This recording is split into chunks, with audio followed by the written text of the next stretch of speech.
முதலமைச்சர் ஏன் பேசலன்னு சொல்லிட்டே இருந்தாங்க. இன்னைக்கு பேச ஆரம்பிச்ச உடனே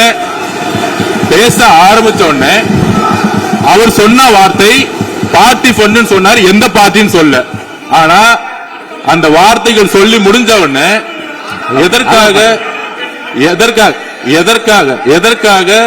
எதற்காக முதலமைச்சருடைய பேச்ச இவங்க குறுக்கிறாங்கன்னு தெரியல. மாண்புமிகு பேரவைத் தலைவர் அவர்களே, திராவிட முன்னேற்ற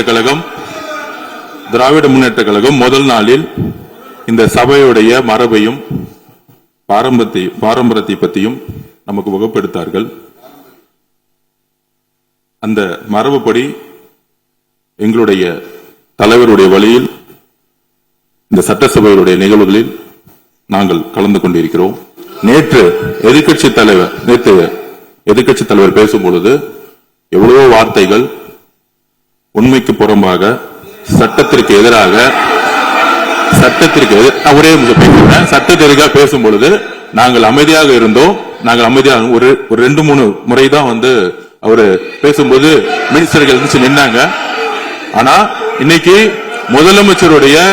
மாண்புமிகு முதலமைச்சருடைய முதல் உரை கடந்த 4 நாட்களாக திராவிட முன்னேற்ற கழகம் முதலமைச்சர் ஏன் பேசலன்னு சொல்லிட்டே இருந்தாங்க. இன்னைக்கு பேச ஆரம்பிச்ச உடனே அவர் சொன்ன வார்த்தை பார்ட்டி ஃபண்ட் சொன்னார். எந்த பார்ட்டின்னு சொல்ல.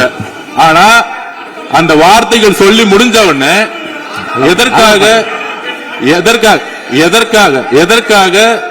எதற்காக முதலமைச்சருடைய பேச்ச இவங்க குறுக்கிறாங்கன்னு தெரியல. நீங்கள் சொன்னதுபடி முதலமைச்சர் பேச வேண்டும். பேசிய பின்பு கருத்துகளுக்கு பதிலளிக்க அவர்கள் பதிலளிக்க நாங்களும் பதிலளிக்க தயாரிக்கிறோம் பதிவு பண்றோம்.